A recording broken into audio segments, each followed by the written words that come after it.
Hello, I'm Dr. Woodsmall. Welcome to my website. My wife Marilyn and I have spent the last 40 years modeling successful people, figuring out how they succeed in doing what they're doing, and figuring out what the secrets are. Some of the basic secrets is what we're going to share with you in this video. The first thing is that if you want to be successful in life, then there are 4 rules you've got to follow. This is the beginning, what you got to do to get started. First, you got to have an outcome. You got to know what you want. You got to live life on purpose rather than just floating through life. So you got to know what your outcome is. And the outcome has to have certain conditions. One, it needs to be stating what you want rather than what you don't want. Most people know what they don't want, but they don't know what they want. So what is it you want? And the reason, there's nothing wrong with not wanting things, that's perfectly okay. The problem is if there's something you don't want, you've got to actually do something in order to get that. So what is it you want to do? Then it needs to be something that has an evidence procedure, something then that is sensory specific, so you know whether you're getting your outcome or not. So everything starts with outcome. Second is you got to have enough sensory acuity to see whether you're getting your outcome.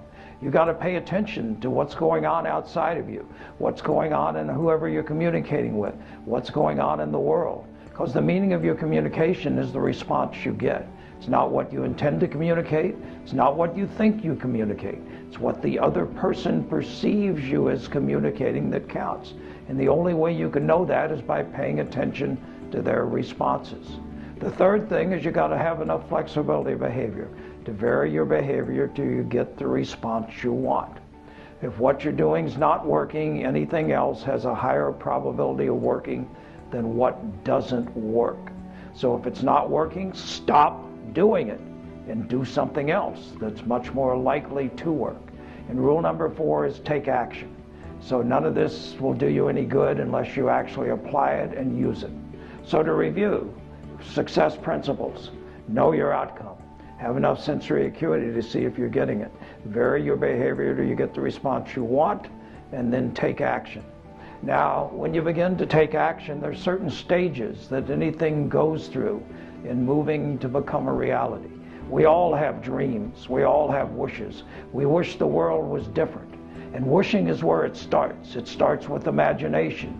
We have to be able to imagine a better world. Successful people imagine a better world than the world that actually exists.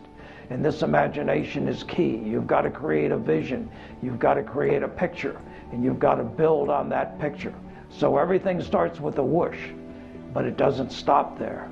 And if all you've got is a wish, then you're never going to be able to create your reality. So once you've got a wish, then you've got to move to wanting, from wishing to wanting. We're going to go through a sequence from wishing to wanting to deciding to planning to doing to having. And you can run into problems at each step. So the first thing is wishing. We don't dream enough, and we don't dream great enough. Frequently our dreams are not that exciting. Our dreams and our wishes, the things we wish for, are really not a major thing that would make a major difference in our lives and major difference in the planet. So you got to wish. You got to wish for amazing things. But wishing isn't enough, because wishing simply happens in the head. You've also got to engage the heart. To engage the heart, then we've got to move to wanting. Wanting is about desire. It's about taking the emotions and connecting the emotions to the ideas. Wishing can be only in the head and some in the heart. But wanting is in the heart. Wanting has to do with emotions. It has to do with taking every fiber of our being and beginning to focus. It has to do with desiring and wanting. So you've got to move. You've got to combine then the head with the heart. You've got to connect up that emotional aspect. That's going to be a critical part of the process. So we got wishing, and then we've got wanting. And wanting, though, is still not enough, but you've got to want it. And you've got to want it enough that you're going to be connected to it, that you're going to put your passion into it, and that passion is going to lead you to action. And if you don't have that passion, then you can go through your whole life wanting it and never getting it. But to get it, you've got to want it more. You've got to want it enough. You've got to connect to the passion of the heart. because that passion is what provides the motivation, the motive force that will propel you forward. There will be distractions, there will be resistance, and it's only this motivation that will allow you to persevere until you create the success that you want and you deserve. Now then, you move from wishing to wanting to deciding. Everything begins with a decision. You've got to make a decision that you're going to go for it. You've got to make a decision that you're going to arrange your life in order to bring about those things you want. This requires a decision, and a decision requires that you have a plan. A decision requires that you know about how you're going to go about it. Now, frequently in our life, we've got several kinds of decisions. One is a go, no-go. We don't really have a choice. We're going to do it. It's just a question of when, and frequently we put it off as long as possible if it's something that we don't particularly want to do or that's undesirable but that we have to do. Second is frequently we're faced in dilemmas where we got two bad choices, neither one of which we're excited about, and so we're damned if we do, we're damned if we don't. We keep looking at both choices.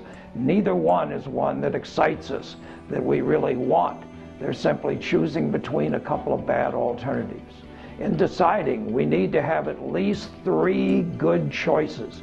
At least 3 good choices.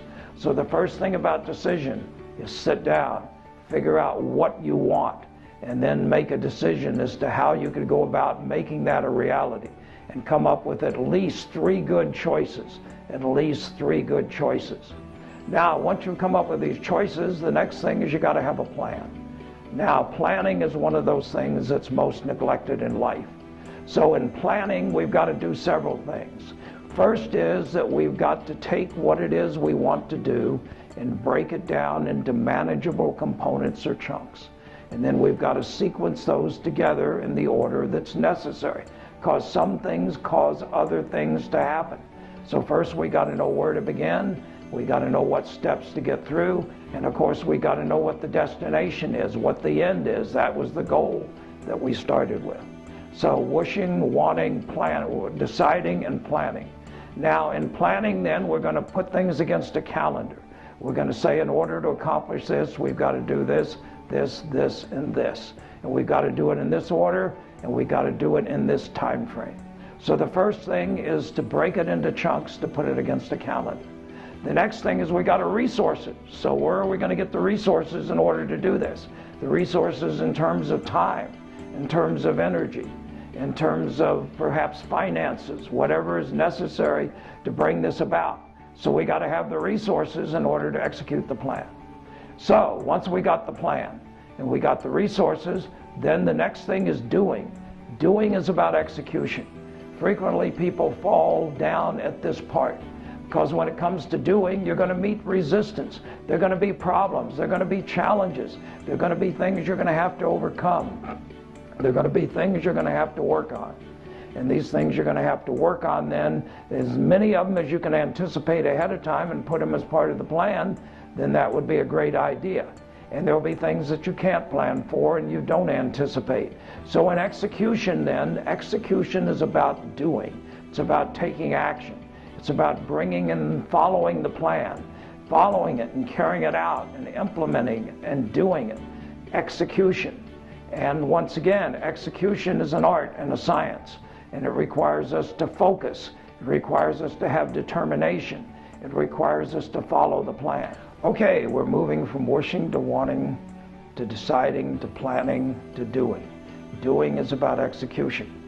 And always what happens is that people will be complaining and they'll say, if it doesn't work, well, it was a great plan, but a lousy execution. So the planners and the doers are always pointing fingers at each other. Whereas you need both. Both need to work together. So you can have the greatest plan in the world, but if you don't execute it well, it won't work. And you can be great at execution, but if you've got a lousy plan, it won't work. So you got to bring these things together. You got to have a great plan. You got to have the resources to carry that out. And you've got to actually implement it. You got to do it. You got to follow the actions step by step in the order and sequence that you need and in the time frames that you need to bring it about. And then amazingly enough, people will go through the whole process and they'll sabotage themselves at the very end. when you would think by the time you got there you were home safe. The final thing is having. The final thing is accepting. It's amazing what people do to sabotage themselves, to prevent themselves from getting what they want to get. They may think they're not worthy or they don't deserve it. We all have excuses that we come up with in our own mind. And we've got to be aware of these things. And we've got to eliminate self-doubt. We've got to eliminate this belief that we're not worthy. We've got to eliminate the belief that we don't deserve it, because everyone deserves it, and that's what successful people know and what you need to understand. So once again, let me summarize what I've been telling you. Everything starts with an outcome.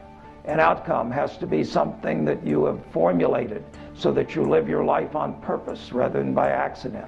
The outcome needs to be stated in the positive. It needs to be sensory specific. It needs to have an evidence procedure that you can see, hear, taste, touch, smell, that allow you to know whether you're getting the outcome or not. Second is that you got to calibrate. You got to look at the world out there. You got to use feedback to tell whether you're getting what you want. Third, you got to be flexible in your behavior. A lot of people are rigid in their behavior, and that's why they don't get to where they need to get. Flexibility is critical. If what you're doing isn't working, stop doing it and do something else. People keep beating their heads against the wall. The wall is harder than your head. So what you got to do is flexibility of behavior. We call it requisite variety. Requisite variety is the key to success. And then take action.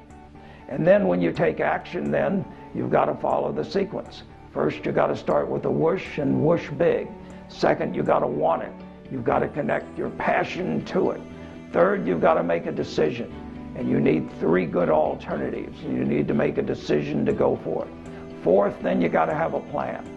And there's project management software out there. What we're talking about in a plan is projects management for your life. Project management to allow you to get the things that you want to get and that you set out to achieve. So we're talking about project management. And there's software that allows you to do this. And what it does is it simply breaks it down into chunks. It puts them in a sequence, puts them in the sequence what causes what to happen. And then you've got to have the resources at different stages to carry it out. And then the next thing is doing. Doing is execution. Doing is activity. Doing is putting in the plan and making it a reality. It's carrying out each of the steps and having the resources and everything there at the appropriate time in order to incorporate it. And then once you've carried out the plan, once you've implemented it, then you need to be ready to accept. You need to be ready to have it. You need to be ready to reap the rewards of your effort and your accomplishment. This is what successful people do. The question is, will you be a successful person or not? If you want to be a successful person, follow these proven successful formulas that my wife Marilyn and I have determined from 40 years of modeling successful people. We didn't become the experts on success overnight. We became it through time and through working and through following the same formula ourselves. So, this is just the first of many messages. I welcome you to this website. On this website, you'll find many, many resources that will help you to achieve the outcomes, to help you get to where you want to go. And I look forward in the future, someday, of meeting you in person and having the opportunity for you to come up and say, Wyatt, Marilyn, we listened to your video. We listened to what you said. We set out to do what you said, and we succeeded. And that's the greatest compliment we can ever have. Thank you.